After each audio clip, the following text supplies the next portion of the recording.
Hey Legacy Builders, welcome back to Mind Your Money. In today's video, this is a budget with me, so we're going to plan for our next paycheck. Alright, so if you don't know, I created this simple budget planner for 12 months for mindful financial planning. I'm going to leave it linked down below if you're interested. I'm going to walk you through what we plan to do for this next paycheck. In this book, there are blank undated calendars, though they have a Sunday start, a vision board, a goals page for top 3 goals. This is not neat, but trust me, if you stay tuned, you'll see me do this better in future months. A monthly budget, and then budget by paycheck worksheets. There are 5 of those.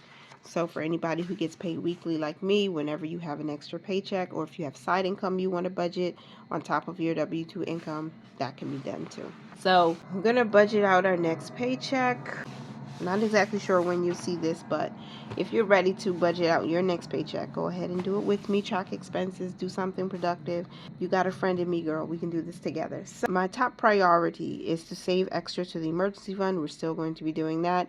And my encouragement for myself, and hopefully for you if you're still watching, is from Judges 4:9. I've been reading this chapter for a while, and there's just so much good stuff in it and so much to learn about. The Lord delivered Sisera into the hands of a woman.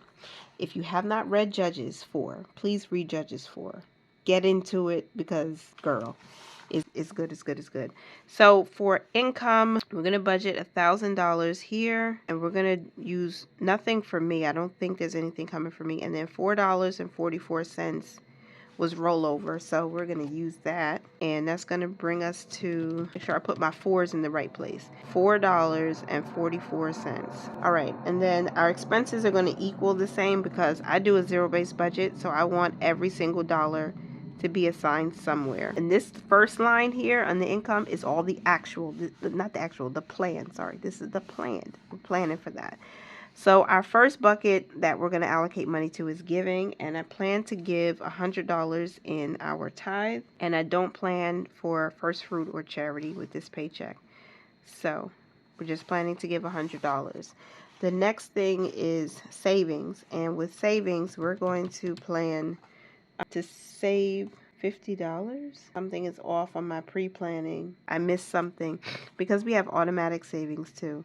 So I missed something, and I can't believe I did. Oh, shoot. Okay, so we are planning to save $50, but we also need to plan to save $75.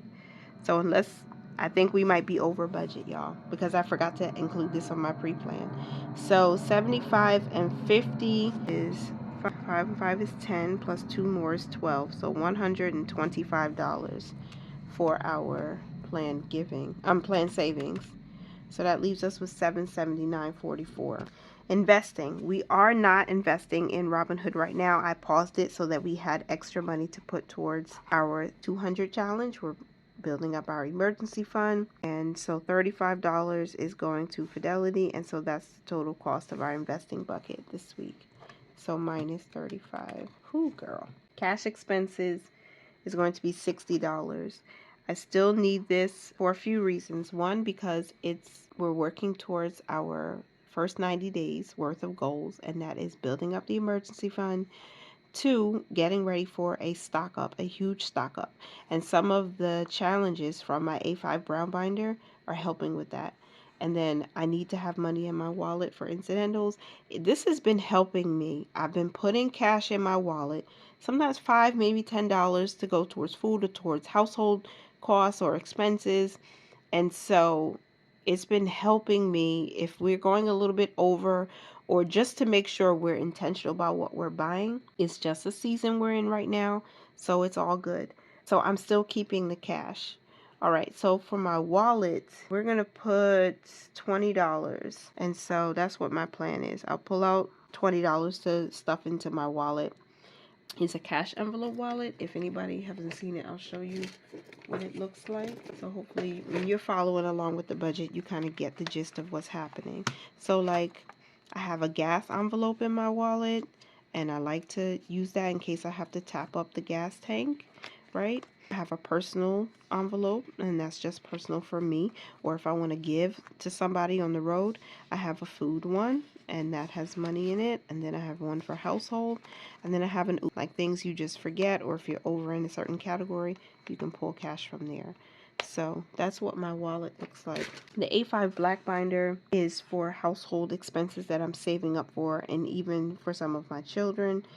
So this one, I think we're gonna budget $30 because we have to put aside money for laundry. That's necessary. So that's 50. So that means wallet and black binder is 50 together. So this 10 more will make $60, and that will go towards challenges, probably to my fan bank. That's the envelope I'm putting money in to save up for our big stock up. So minus 60 leaves us with 684.44. We have bills we gotta pay. A fourth of the mortgage is $475, and our spectrum has to be paid. That's $90. Life insurance, ooh, I didn't put this one, so nothing budget for life insurance. I think we have money in our brick and mortar bank to cover that. I'm hoping we do. Credit card number 2, boy, I can't put anything to that this week because my visa is due, so we're gonna put $78. This is the one with 0% interest, but its due date is within this paycheck, so I have to pay that with this paycheck. Metro PCS, no. Okay, so we're not putting anything there. Gas for the car, I need to make sure I have some money for that, so I'm going to put $20 because it's getting a little bit low. It's below half, so this should be hopefully enough to bring us back up a little bit more. And plus I still have cash in my wallet, so I'll use that if I need to. Household is $20. For food, we're going to budget $62. For Geico, we're not budgeting anything, and that's that. So we were at $684.44. Let me see if I can write that down here really small so I remember. $684.44.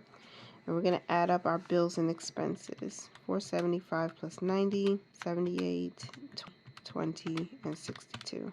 That's $745. Boy, I know we're over. Okay, and then entertainment wasn't getting anything. Family savings, I did pre-plan to give them $10.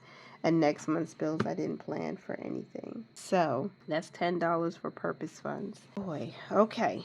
So I know we're going to be over budget. So let's start with where we budgeted with. $1,004.44 minus 100 for giving, 125 for savings, 35 for investing, $60 in cash, $745 for bills and expenses, and then $10 for family savings. So we're over budget by $70.56. I will come back and close this out on camera because we're over budget. So the total income that we planned with is $1,444. And so if we add for $1,444 plus 7506 is what I said, $1,079.50 are our expenses. And I'll make sure real quick before I close out. 10, 35, 60, 100, 25. $4.50. Wait, 1,079.50 minus 745, 10, 60, 35, 125, 100. I did something wrong. Hold on. 100 plus 125 plus 35 plus 60 plus 745 plus 10. How did I get that number, y'all? How did I get this number? What is that about? So it's 75. I don't like my page looking like this, but we'll be okay. We'll survive it. It's going to be fine. So that's the budget. That's the planned. That is the plan for this paycheck. We're over budget by $70.56. Ooh, child. So that's what this looks like. I know that I'm not usually over budget, but I think you can't just show, if everything is always perfect, if everything is always pristine and lining up, something is probably off, because I'm not perfect. I ain't perfect over here at all. I'm just trying to be better and manage this money for my family. So we either have to cut something when we're ready to close out the paycheck, or earn more money somehow, because savings is automatic. That's not changing right now. I don't care what anybody says. We're keeping that. Investing, we're keeping that. I can probably do a little bit here, but I might not, just being honest. I might take from here, because even though I know we're saving towards this, we might have to, say, okay, let's not put the $10 there. We have bills that we have to pay. So maybe I don't need this. I don't think I have a lot that I need for household. So I could pull from there too. And that's $30 already. So then we only have 40 more to figure out where we're going to pull it from so that we don't have to. If I do change anything, maybe I don't put money in my wallet, and that will leave us with $20 more to like pull from somewhere. Maybe I can use the cash I already have in my wallet to kind of tap up the gas tank, so I wouldn't need that. So those are the areas I would cut here. I would cut household, I would cut the gas, and then I would cut the money going to my wallet, so that we could still put money towards the savings challenges that we're working towards. And I can use the cash I already have on hand to kind of tap up the gas tank, and not touch what we're going to do for food, because I think I'm just going to buy some meat and snacks, and that's it. And we'll work that out. And you'll see that if you pay attention to like the weekly budget check-ins, because that's when I'm getting into what we spent and how much we spend, and I'm being very intentional about it. So yeah, we're just doing what we have to do over here.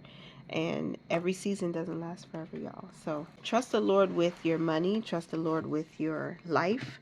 And remember, the Lord delivered Sisera into the hands of a woman. If you have not read Judges, I'm telling you, there was a judge and a prophetess named named Deborah.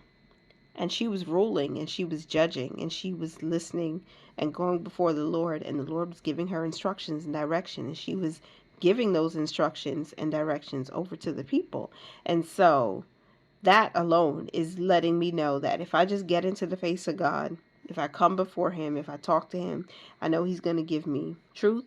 He's going to lead me in the way I should go. And I hope you do the same with your money, with your life, with everything. I love y'all. Thank you for being here as long as you were. Remember to mind your money, y'all. Manage it well and live your lives abundantly. And I will talk to you in the next one. Bye for now.